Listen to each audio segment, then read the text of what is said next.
very good, very good. You made excellent progress. Thank you. You must have been sticking to your exercises, huh? Little goody two-shoes, that's me. Why are you sarcastic? You ought to be pleased with the results. Oh, I am.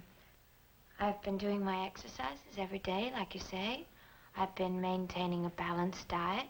I've been drinking 8 glasses of water every day. I've been getting 7 hours of sleep. Or is it 8 of sleep and 7 of water? Anyway, I'm perfect, thank you. Go on. That's all. I'm fine. All right, Allison, what is it? What's wrong? I told you, nothing's wrong. Everything's fine. I'm not convinced. Well, the sun is shining. It's springtime. I'm well. My mother's pregnancy is coming along fine. My father and I are the best of friends. What more could I ask for? You've been a great psychiatrist, Doctor. You told me to have feelings, and I do. I go around all day having lots of feelings.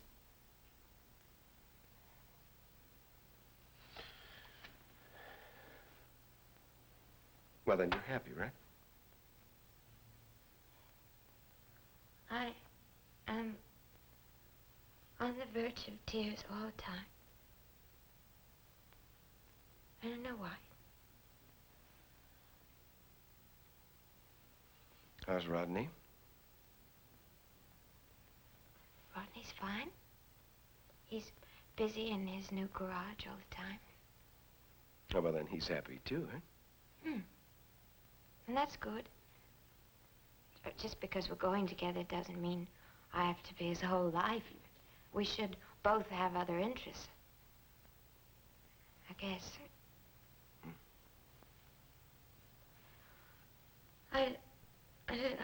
I'm so confused. I thought once I was well, I'd have the answer to everything. But all I seem to have are a lot of questions. What kind of questions? Like, why doesn't being in love make you happy?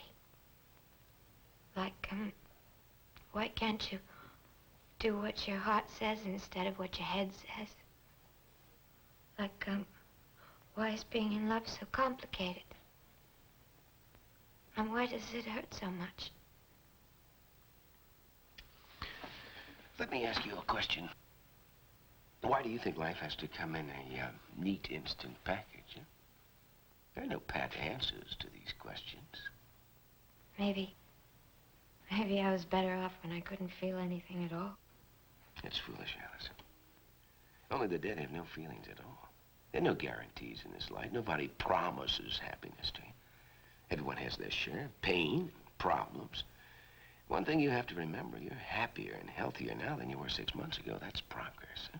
Yeah, I guess so. All right. I want to see a little more enthusiasm when you come in here, huh? Thank you. 3 months from now, I want you to come in here bubbling over with happiness. Don't forget. No, I won't. Dr. Rossi? Hello. Hi. Your car's out in the parking lot. Oh, thanks. Miss Mackenzie? Hello. How are you? No complaints. How about yourself? Fine, thank you. Very formal, aren't we, Mr. Weber? Okay. Allison. Dr. Rossi, you had a bad master cylinder, and I had to replace it. Everything else is in good shape. Oh, fine. How much I owe you? We'll bill you, if that's all right. Sure, that's good. Your keys are on the seat of your car. Thanks. Don't mention it. Bye-bye. Bye-bye. Did you say his name was Weber? Lee Weber. Is he any relation to that boy that was hurt in the accident at the cliff years ago? It's his brother. Why, is there anything wrong? No. I'll see you in 3 months, huh? Bye-bye. I'll get Dr. Morton that message. May I help you? Yes, how do I find Dr. Howard? We don't have a Dr. Howard. A good-looking blonde. Oh, that's our therapist, Miss Ann Howard. Yeah, that's the one. She's scheduled to be in therapy until 5. I'm Ann Howard, the therapist here. I hope I'm not breaking any rules. Well, I'm not a stickler for rules, but frankly, we try to keep this time just for the patients, you know. No family, no pressures, no friends. I see. It won't happen again. I was just coming back to visit Amy. We were classmates here a while ago. Oh, dear, I'm sorry. Now it's my turn to apologize. Oh, no. I'm Allison Mackenzie. If you'd been on the staff a while ago, I probably would have been one of your patients. Miss Howard, would you and Allison please lower your voices? We're trying to concentrate. Sorry, Amy. I was drawn back here like a magnet. Well, you'll probably feel that way for a long time. It's more than just gratitude. Like what? Like, an interest in therapy. No more than that, an interest in people who need therapy. Am I getting hazy? Not at all. A strange thing happened when I walked in the room a few minutes ago. I saw the children working with their clay, and I had the feeling I wanted to show them how. Well, you were helped here. You probably just want to give something back. I'd really like to work down here if you think you could use some help. Well, I do get so busy with the therapy itself. Maybe you could give me a hand. Setting up games and reading, things like that. I'd love to. Good. I'll talk to Miss Choate. Thank you. Thank you very much. You know, I almost met you a few days ago. Oh? You were standing out on the wharf, looking out over the sea. And I nearly came up to you, but then I didn't. I'm not very good at meeting people. I wish you had. You know, I was 9/10 sure I knew what you were feeling. But the other 10 said no, you were probably just wondering whether it was going to rain or something. Oh, you should trust your intuitions more. You know, it was the strangest feeling. I've never quite had it before. It was like I was looking in a mirror. Except, no, it was more than that. It was like you were me. And for a moment, I didn't even exist. Yes, I know what you mean. Somewhere, I think it's in a novel by Virginia Woolf. She puts it so well. Mrs. Galloway. That's right. Yeah, I read a lot of her one year, along with, George Eliot, Jane Austen, the Brontes, just about any woman that ever dipped a pen in ink. I wanted to be a writer. I wanted to be a painter.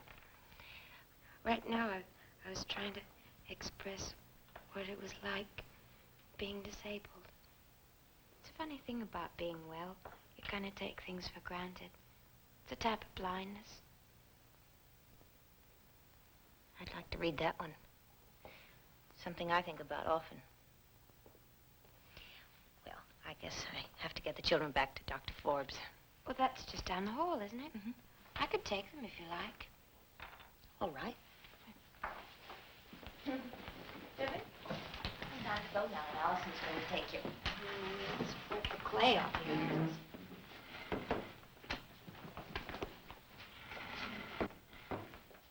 Goodbye, and thank you very much. Thank you.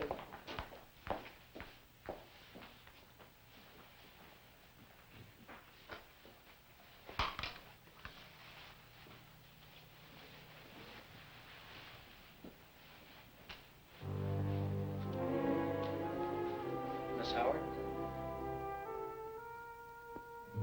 Yes?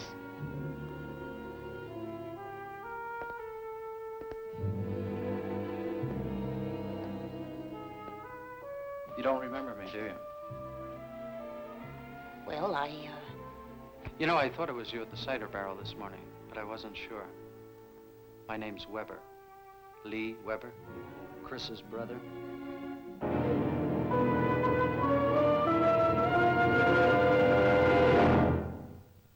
Preview from the continuing story of Peyton Place.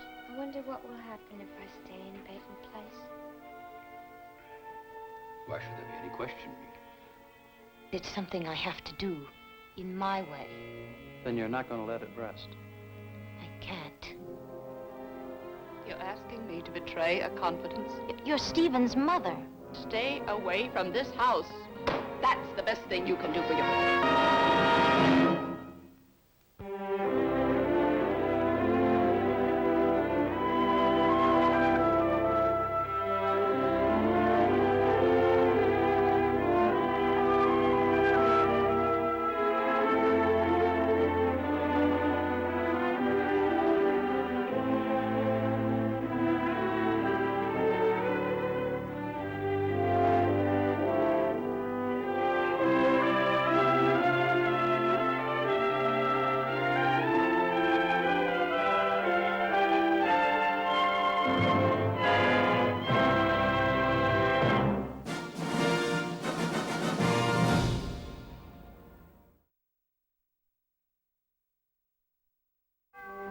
This is the continuing story of Peyton Place.